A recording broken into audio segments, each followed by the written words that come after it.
corazón.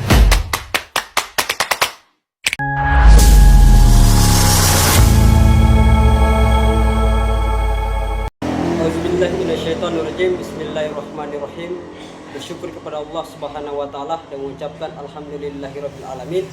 Bersalawat kepada baginda Nabi besar Muhammad sallallahu alaihi wasallam dan mengucapkan Allahumma shalli ala Muhammad wa ala ali sayyidina Muhammad. Assalamualaikum warahmatullahi wabarakatuh. Baik teman-teman sekalian, sebelumnya perkenalkan nama saya Valdin Buton dari ruangan INA 21B Prodi Pendidikan Bahasa Indonesia. Pada kesempatan kali ini saya akan mempresentasikan hasil materi dari kelompok 1 sampai kelompok 6 di mata pelajaran IK 6.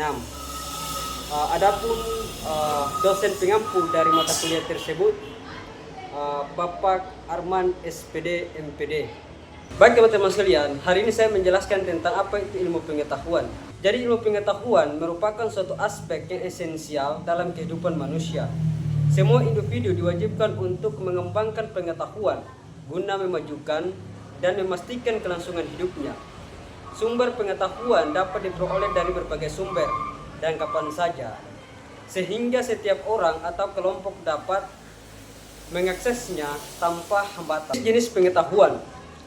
Jadi yang pertama, pengetahuan biasa disebut sebagai common sense, yaitu pengetahuan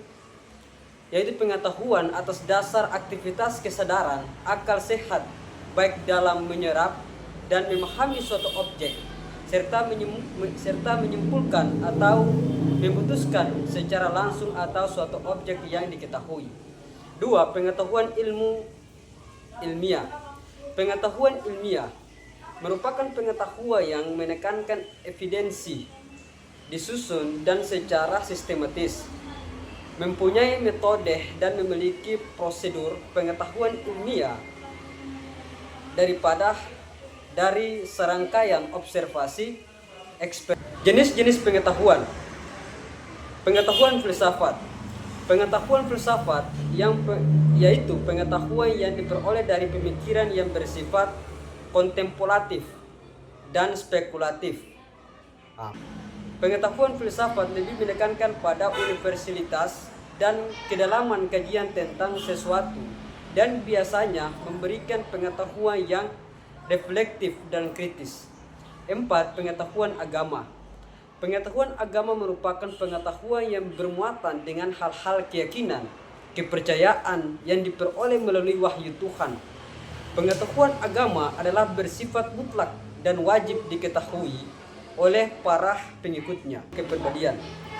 Jadi kepribadian adalah dinamika organisasi psikolofisik fungsional manusia yang menjelma dalam pola-pola tingkah laku spesifik dalam menghadapi medan hidupnya.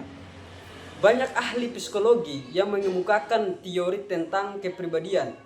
Mereka berpendapat bahwa kepribadian merupakan unsur kesatuan yang berlapis-lapis. Adapun struktur kepribadian, yang pertama kolbi dan kedua akal, nafsu di ilmu falak.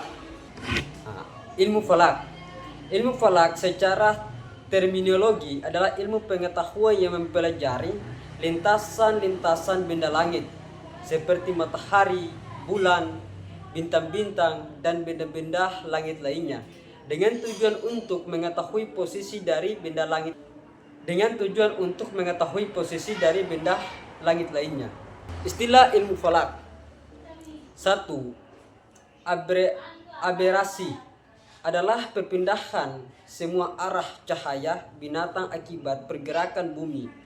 Peristiwa aberasi mengakibatkan berkas cahaya jatuh dalam posisi miring, bukan tegak lurus pada peninjauan yang bergerak tegak lurus arah datangnya cahaya. 2. Arah adalah jarak terdekat yang diukur melalui lingkaran dasar dalam bahasa Inggris dikenal dengan direction. 3. Astrolabe.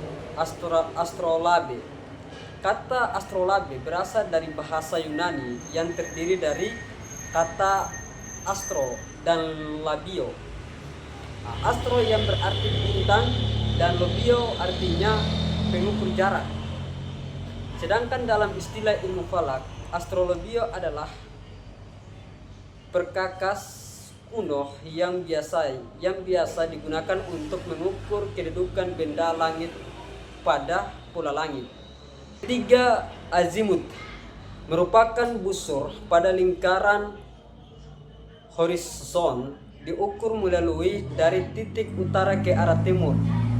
Keadaan diukur dari titik selatan ke arah barat. Beda azimut silsilah antara azimut matahari dan azimut bulan.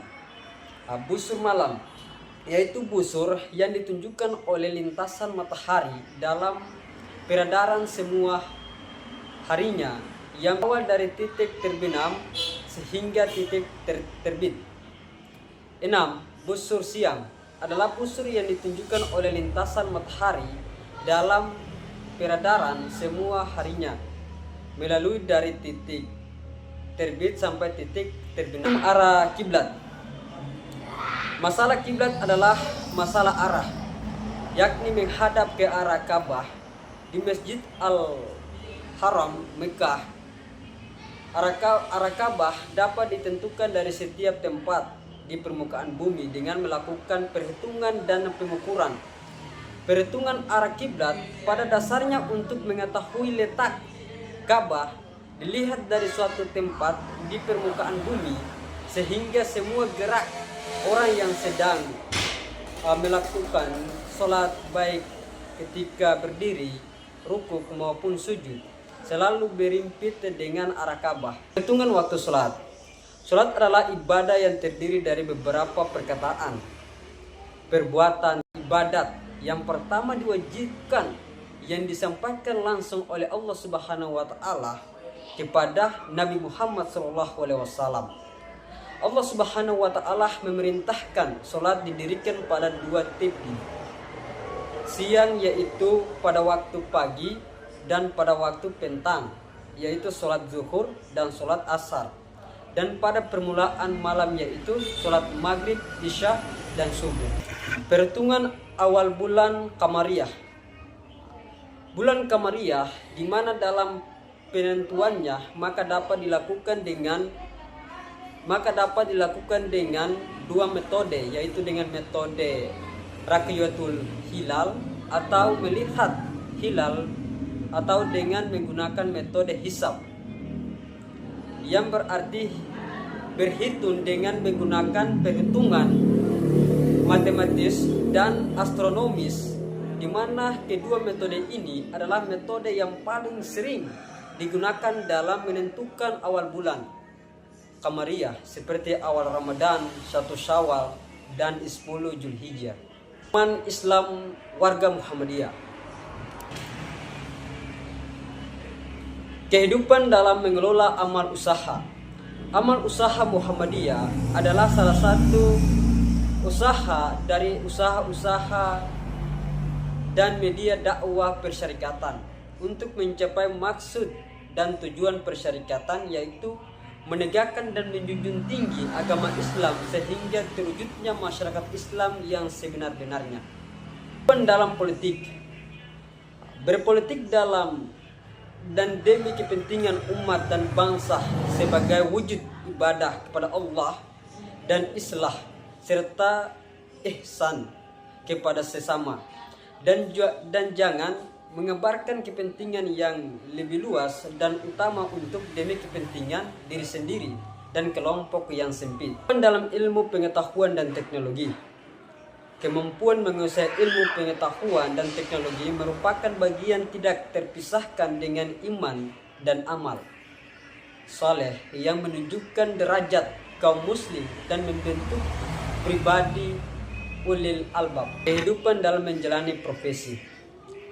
Setiap anggota Muhammadiyah dalam memilih dan menjalani profesinya di bidang masing-masing hendaknya senantiasa menjunjung tinggi nilai-nilai kehalalan, halalan dan kebaikan, amanah, kemanfaatan dan kemaslahatan yang membawa pada keselamatan hidup di dunia dan di akhirat. Kehidupan dalam lingkungan hidup. Setiap muslim, khususnya warga Muhammadiyah, dilarang melakukan usaha-usaha dan tindakan-tindakan yang menyebabkan kerusakan lingkungan alam, termasuk kehidupan hayati seperti binatang, pepohonan, maupun lingkungan fisik dan biotik, termasuk air laut, udara, sungai, dan sebagainya, yang menyebabkan hilangnya keseimbangan dan timbulnya bencana dalam kehidupan. Teman-teman sekalian, itulah sedikit ringkasan materi yang dapat saya sampaikan, dan lebihnya ikhlas dimohon maafkan. Billahi fisabilil haq fastabiqul khairat. Wassalamualaikum warahmatullahi wabarakatuh.